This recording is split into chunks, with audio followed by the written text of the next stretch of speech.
Morning, everyone. Good morning, everyone. All right. This is a very, very special day for me today. I'm excited to be here, very excited. And I told Tim that I wanted to share a story with you today. I wanted to share my story. And I want to tell you about a journey that I've taken up to this stage here today with you.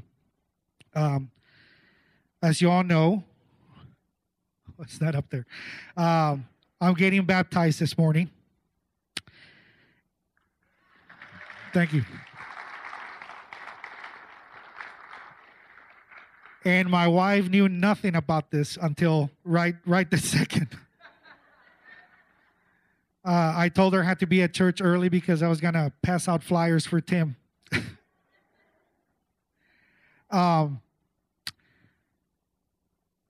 Folks, I'm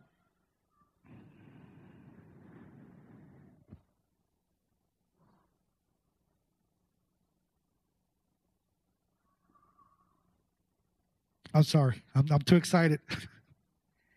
Boy, I've come a long ways. I'll start by telling you, just not too long ago, I was very unhappy with my life. I had everything. I had a beautiful wife of 19 years, beautiful children, had a roof over my head, food on my table, but I was not happy with my life, with myself. I felt like I had not accomplished anything in life yet. And I stopped and looked around and realized that I was just full of anger, full of unhappiness. I wasn't happy with myself. And I looked back and all this started, when I was younger. I was raised in a Catholic home. We went to church every Sunday, and the only thing I had to look forward to on that Sunday was eating out after church. And I knew there was somebody up there. I knew there was somebody up there because I always questioned everything, and I questioned religion, so many things. I stepped away from the Catholic Church, and I attended other churches, and I was looking for something. I don't know what it was, but I was looking for something. And this here symbolizes my search. This was given to me at a church that I attended. And this is dated 1991. And I still have this Bible here with me.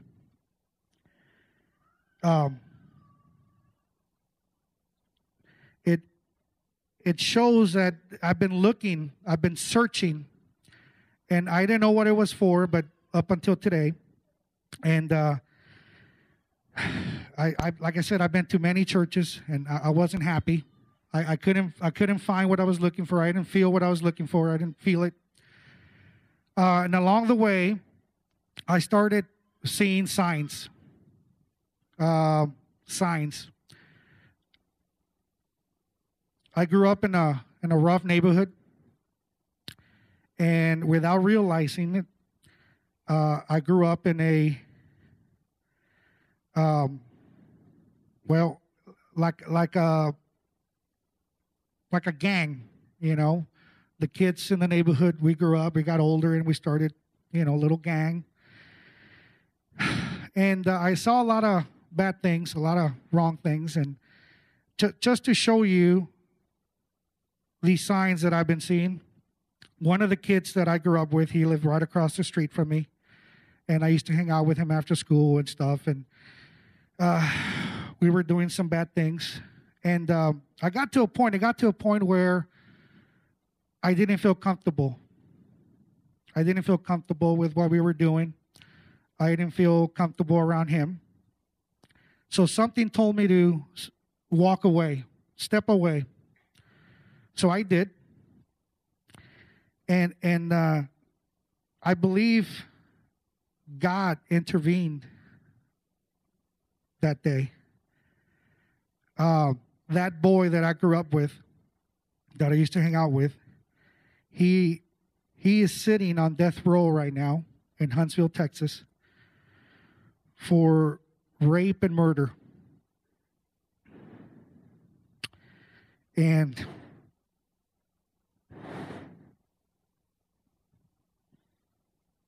I thank the Lord that he was able to open my eyes and separate myself from that. And along the way, throughout the years, I didn't realize it, but he's been there for me many, many times. You know, just recently, I met Tim for the first time. It was I was DJing the Chamber of Commerce annual dinner. This was not this time, but the year before. And I met Tim for the first time. And I heard him speak, and he made quite an impression on me. And that's all I knew about Tim. He just, he was there for the chamber, and I met him, and that was it. Sometime later, Tim called me, and I found out that he was preaching here at Cross Church. So that just left something in me, Okay. So I met Tim. He's a preacher at Cross Church. Soon after that, I met Eric for the first time, and he was I met him over at Reno's Banquet Hall. He was playing there with a band. And later I found out he's a member of Cross Church. And all of you know what I do for a living. I go into a lot of people's homes. I get to meet a lot of people all over the place. And I noticed a lot of my customers were members of Cross Church.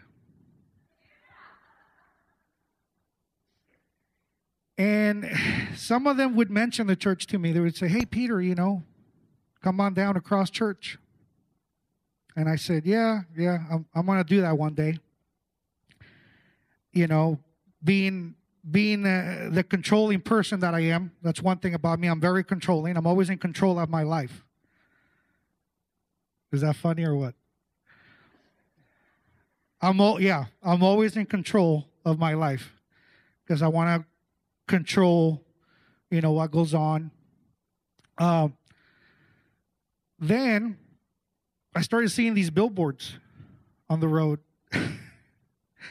and I realized the more and more people I met, they had something to do with Cross Church. Finally, one day, I get a call, and I go out to install a system over at Debbie McDowell's house. And guess what?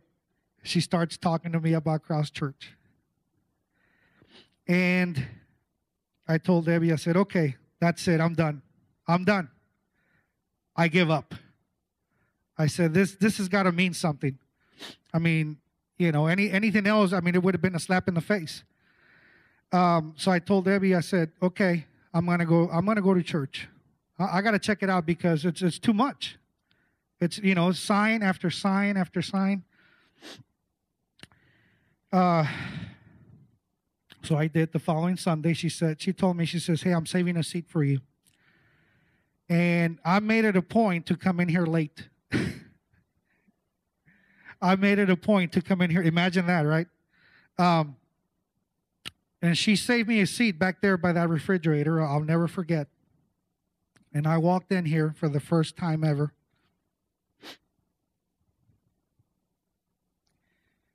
And I sat down in that chair. And something came over me.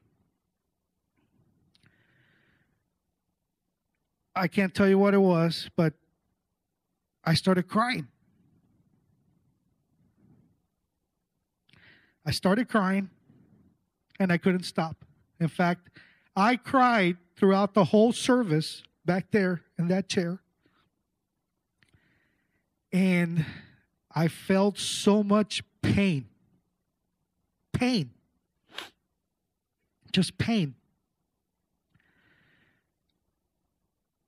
And I knew right there,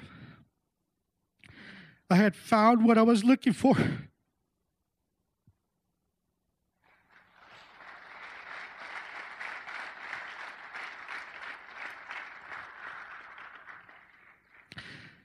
I knew it.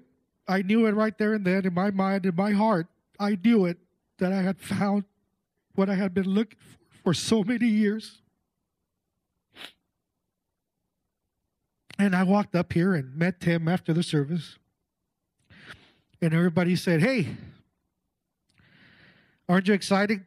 You know, you probably can't wait to go tell your wife. Well, let me tell you something, folks. Religion, unfortunately, wasn't something we talk about in my house. I was always too afraid. I was always too afraid to talk to my wife about religion, about God. And I told everybody, I said, well, that's going to be hard to do because I don't know how I'm going to talk to her about it because I'm just afraid to talk to her about God. And on my way out, they said, well, Peter, just pray about it. So I did. And somebody handed me some flyers. I couldn't tell you what it was, but it had Cross Church all over it. So I got home that day. And my wife said, she knew I was here. My wife said, how was it? I said, oh, it was good. It was good. And I set down those flyers on the kitchen counter. And she walked over there.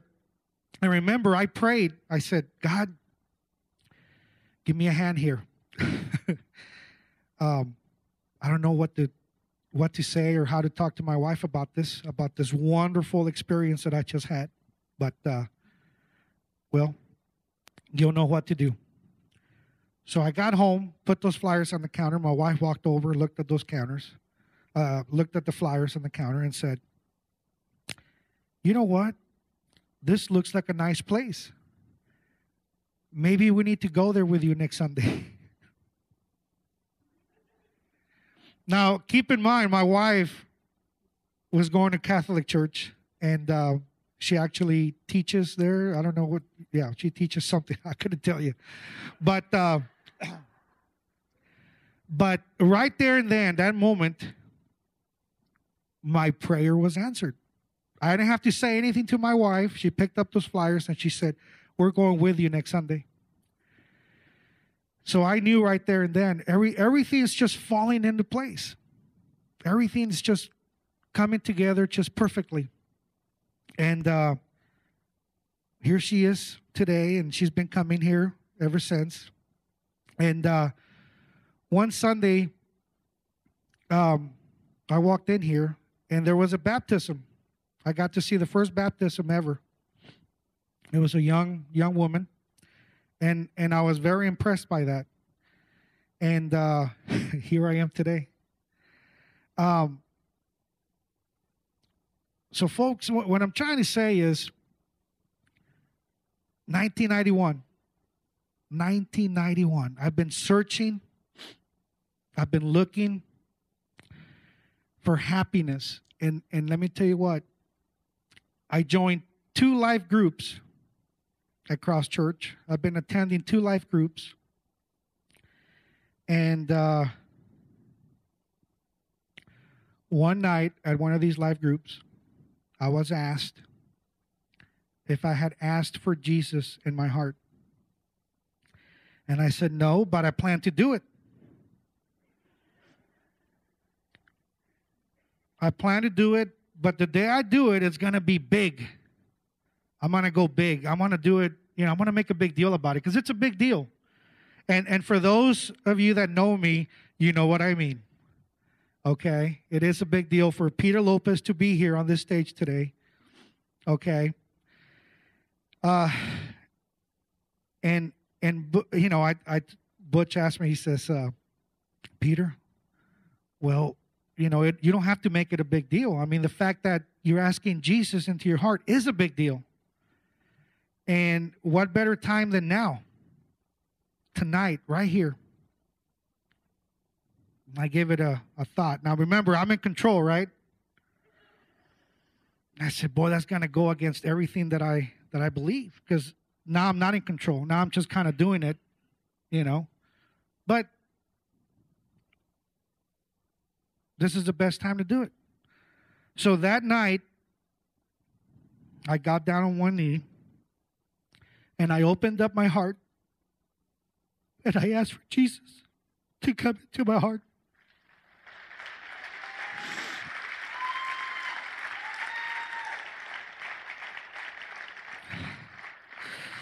And that was the first time that I was not in control. And the last time that I will ever be in control.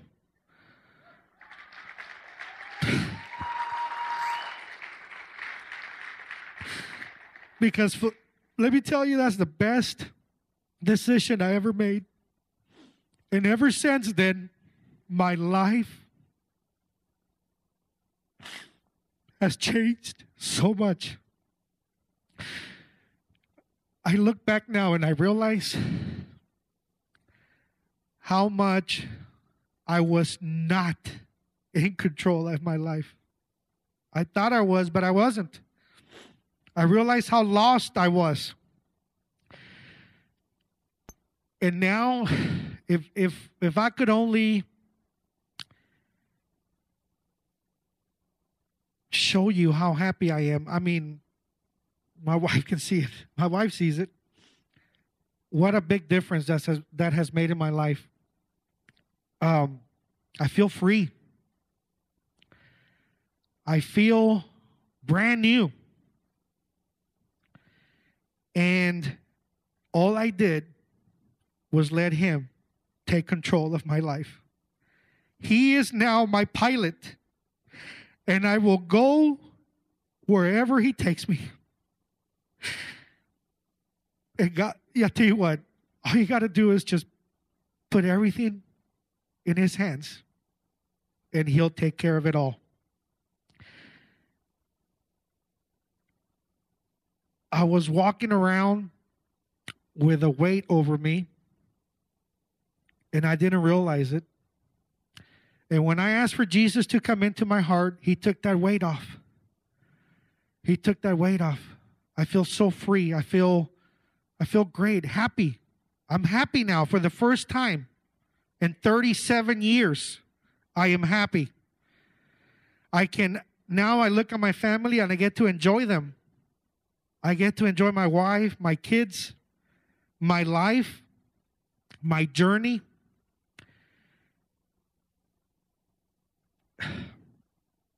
If somebody out there can relate to this a little bit, just let go.